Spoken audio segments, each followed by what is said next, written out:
Assalamualaikum warahmatullahi wabarakatuh. Kami dari kelompok 1 akan mempresentasikan tugas mata kuliah Kajian Drama Indonesia 1, yaitu menganalisis unsur struktural yang terdapat dalam sebuah naskah drama yang berjudul Matahari Setengah Mati karya Arrigo Subagio. Perkenalkan, nama saya Mary Miftahur Rohmah, NIM 1901 1020 1010. Baiklah, untuk yang pertama, saya akan menjelaskan mengenai analisis judul dalam naskah drama tersebut. Judul merupakan kepala karangan. Judul harus dibentuk semenarik mungkin agar dapat menarik minat pembaca dan juga dapat dijadikan sebagai identitas sebuah karya. Oleh karena itu, judul termasuk ke dalam sarana pertama antara pengarang dengan pembaca. Naskah drama yang berjudul Matahari Setengah Mati mengandung beberapa pengertian. Kata matahari mengandung makna benda luar angkasa, kata setengah mengandung makna kurang sempurna, dan kata mati mengandung makna tidak bernyawa.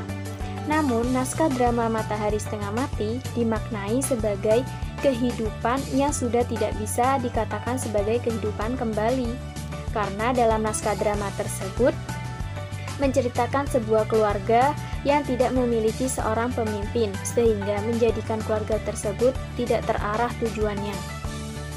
Hal tersebut dapat dilihat pada PPT, dan juga dapat dilihat pada naskah drama tersebut pada halaman 14, yang menunjukkan kehidupan keluarga yang memiliki banyak masalah dalam kehidupannya.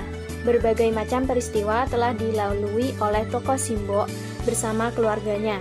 Naskah drama tersebut menggambarkan kehidupan tokoh Simbok yang sudah tua dan merasa terbebani oleh semua masalah yang terjadi dalam keluarganya.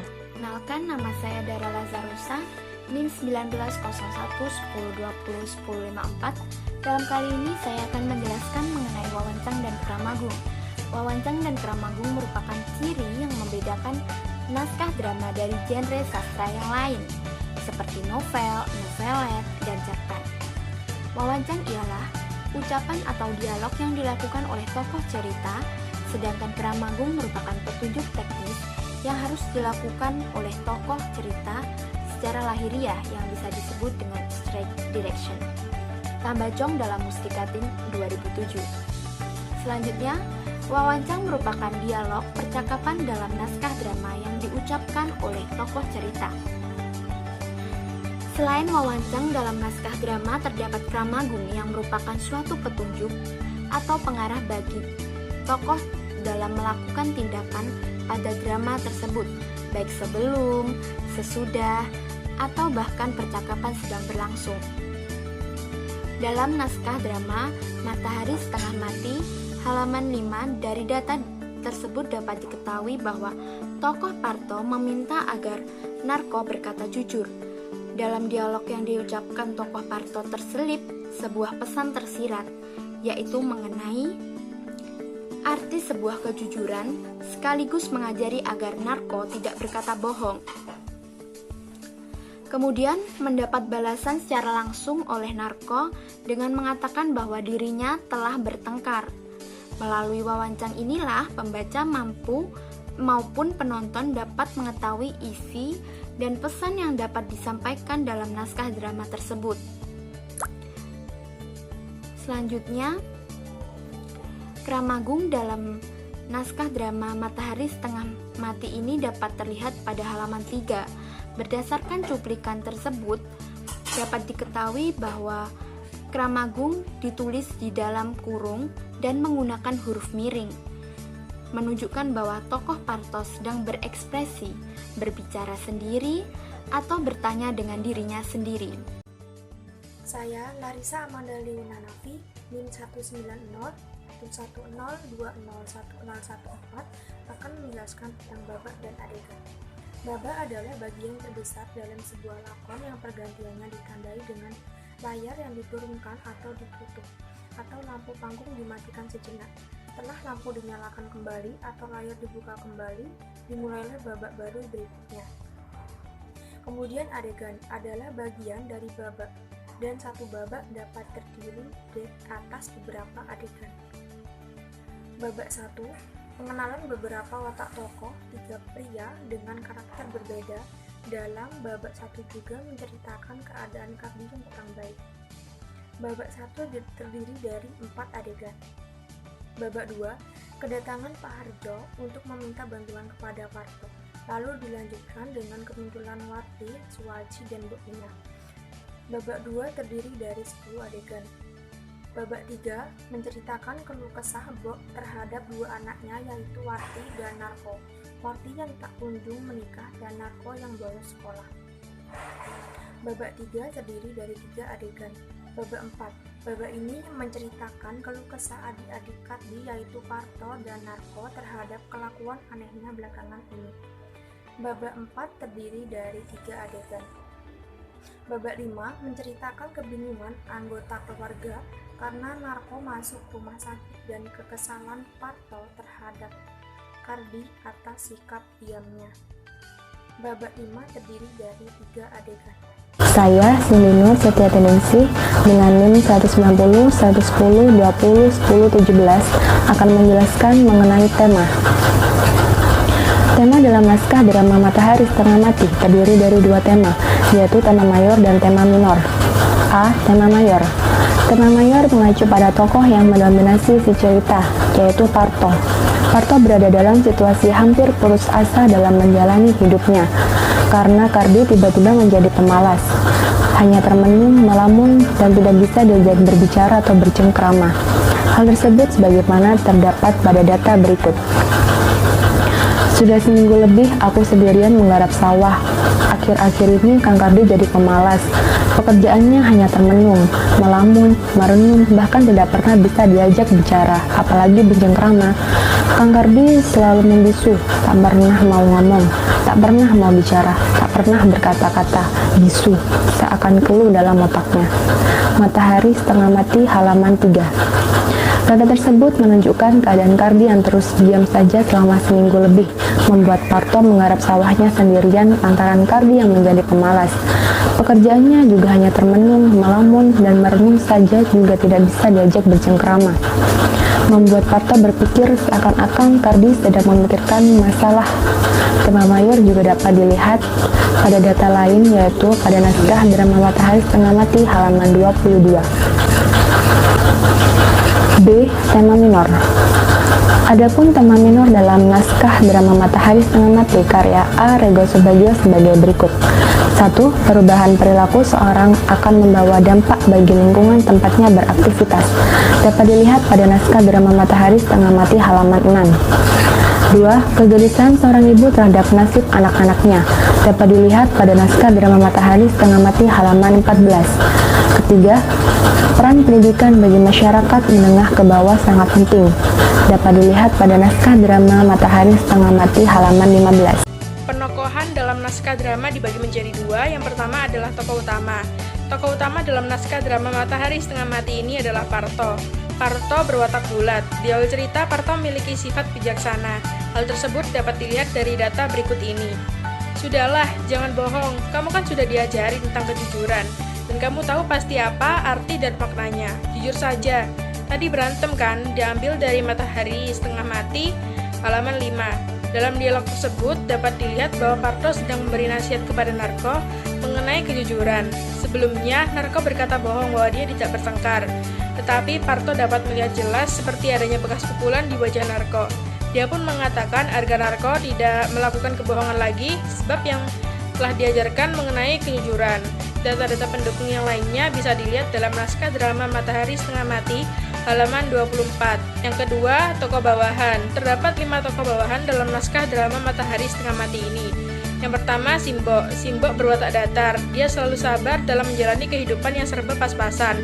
Dapat dilihat dari naskah drama Matahari Setengah Mati halaman 24. Kemudian Kardi. Kardi berwatak datar. Kardi juga menjadi seorang yang pemalas. Hal tersebut dapat dilihat pada naskah drama Matahari Setengah Mati halaman 3. Kemudian Warti. Warti berwatak datar. Diceritakan sebagai seorang perempuan yang sedikit tidak waras karena perilakunya hampir menyerupai orang gila. Dapat dilihat dari naskah drama Matahari Setengah Mati halaman 17. Kemudian Suwaji. Suwaji memiliki watak datar yang diceritakan sebagai seorang laki-laki yang berwatak sopan dan rajin dalam bekerja. Hal tersebut dapat dilihat dari naskah drama Matahari Setengah Mati halaman 12. Kemudian Narko. Narko memiliki watak bulat, berawal dari watak yang tak mampu dalam hal menahan emosi, dan ia juga berwatak pemalas. Hal tersebut dapat dilihat pada naskah drama Matahari Setengah Mati halaman 5. Saya Vira Fatmasari, NIM 1901102018. Di sini saya akan menjelaskan tentang konflik. Konflik ada dua, yaitu konflik fisik dan konflik batin.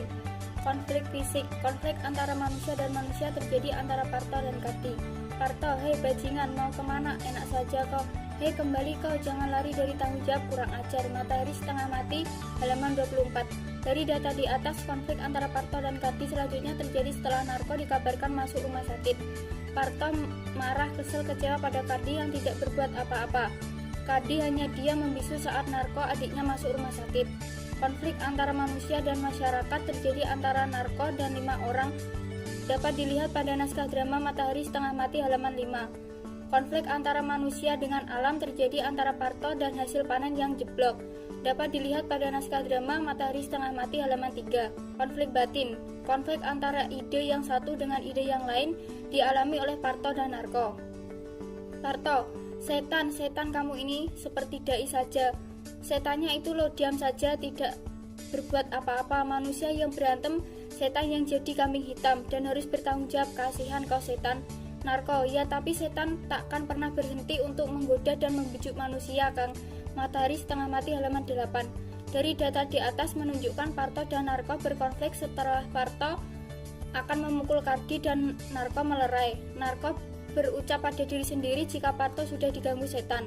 Parto beranggapan jika setan itu tidak berbuat apa-apa, jadi semua adalah kesalahan manusia. Sedangkan menurut Narko, setan itu yang membujuk dan menghasut manusia untuk berbuat keburukan. Konflik antara seseorang dengan kata hatinya dialami oleh Mbok dan dialami oleh Parto dapat dilihat pada naskah drama Matahari Setengah Mati halaman 22. Untuk yang selanjutnya, perkenalkan, saya Sofia Elena Aulia akan menjelaskan mengenai alur. Menurut Tasrif, alur dibagi menjadi 5, yaitu situation, generating circumstances, rising action, climax, dan denouement. Pada naskah drama Matahari Setengah Mati, alur dipaparkan sebagai berikut. Yang pertama adalah situation. Bermula ketika adegan pertama yang berlatar tempat serambi rumah pada sore hari, yaitu ketika tokoh utama Parto muncul pertama kali dengan adegan baru pulang dari sawah. Untuk datanya dapat dilihat pada PPT berikut. Yang kedua adalah generating circumstances, yaitu terjadi ketika Narko pulang dari sekolah dengan wajah yang tidak baik-baik saja karena berkelahi dengan temannya. Temannya itu mengejek Narko karena memiliki seorang kakak yang dianggap tidak waras. Untuk yang ketiga adalah rising action, yaitu terjadi ketika Narko memikirkan semua masalah yang terjadi di keluarganya dan mengira bahwa hal itu adalah kesalahan dari Kardi. Yang keempat adalah klimaks. Klimaks terjadi ketika Narko masuk rumah sakit. Lalu yang terakhir adalah denouement, yaitu terjadi ketika Kardi dan Parto bertengkar karena Kardi seolah tidak peduli dengan keadaan Narko yang masuk rumah sakit, sehingga Parto merasa kesal terhadap Kardi. Di sini saya akan membahas tentang pembahasan latar. Yang pertama itu latar tempat. Dalam naskah drama Matahari Setengah Mati, pengarang menggambarkan latar tempat yang berbeda-beda. Dapat dilihat dari cuplikan data berikut. Di serambi rumah, alunan musik gambaran pedesaan lembut menyapa. Lampu mulai padam, Parto baru pulang dari sawah. Dalam kutipan naskah drama di atas dapat kita lihat bahwa pengarang menunjukkan latar tempat yang digunakan untuk mengawali drama tersebut, yaitu di serambi rumah atau di luar rumah. Yang kedua yaitu latar waktu. Latar waktu di sini ada pagi hari, dapat dilihat di halaman 15. Yang kedua, sore hari, dapat dilihat pada naskah drama halaman 17. Dan yang ketiga, malam hari, dapat dilihat di naskah drama Matahari Setengah Mati pada halaman 10. Selanjutnya, latar alat. Latar alat yang digunakan para tokoh yang berhubungan dengan kehidupan dalam naskah drama Matahari Setengah Mati ini yaitu radio, rokok, bak minuman, dan kopi. Sebagaimana terlihat dari kutipan naskah drama Matahari Setengah Mati pada halaman 23. Selanjutnya, latar lingkungan kehidupan. Dalam naskah drama Matahari Setengah Mati menceritakan kehidupan sebuah keluarga dengan kondisi perekonomiannya yang menengah ke bawah, yaitu sebagai petani. Sebagaimana terlihat dalam kutipan naskah drama Matahari Setengah Mati halaman 3. Selanjutnya, latar sistem kehidupan. Latar sistem kehidupan dalam naskah Matahari Setengah Mati adalah diam tidak selalu emas. Kutipan ini bisa dilihat pada halaman 15. Selanjutnya teknik dialog. Teknik dialog ada dua. Yang pertama teknik dialog individu atau sendiri. Yang kedua teknik dialog percakapan atau conversation. Pada naskah Matahari Setengah Mati ini dominan menggunakan teknik dialog percakapan. Selanjutnya tipe drama. Pada naskah ini tipe dramanya adalah tipe drama problema. Masalah yang disajikan berupa masalah sosial dan moral yang terjadi pada masyarakat. Seperti pada data, narko, ya Kang, habis aku tidak tahan, aku diolok-olok, diejek, aku dibilang adiknya orang gila, adiknya orang sinting, dan ya langsung tak kasih ini, terdapat pada halaman 5 naskah Matahari Setengah Mati.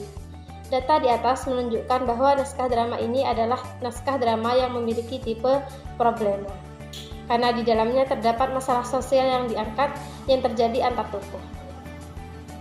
Baiklah, untuk yang terakhir yaitu kesimpulan. Naskah drama yang berjudul Matahari Setengah Mati merupakan salah satu naskah dari 14 naskah drama yang ditulis oleh Arrigo Subagio. Naskah drama tersebut mengisahkan sebuah kehidupan keluarga yang tak terarah tujuannya dan selalu dipenuhi masalah dalam kehidupannya. Kajian yang digunakan untuk menganalisis naskah drama tersebut menggunakan kajian struktural yang meliputi judul, wawancang dan kramagung, babak dan adegan, tema, penokohan dan perwatakan, konflik, alur, latar, teknik dialog, dan tipe drama. Dan tak lupa juga bahwa setiap unsur pada kajian struktural tersebut saling berkaitan satu sama lain. Itulah presentasi dari kelompok kami. Kurang lebihnya kami memohon maaf yang sebesar-besarnya apabila terdapat kekurangan dalam menganalisis naskah drama tersebut dan kesalahan berucap dalam presentasi ini. Tak lupa kami ucapkan terima kasih kepada dosen pengampu mata kuliah ini, yaitu Ibu Titik Maslikatin dan juga Ibu Dewi Angelina yang telah memberikan banyak pengetahuan kepada kami. Akhir kata, wabillahi taufik wal hidayah. Wassalamualaikum warahmatullahi wabarakatuh.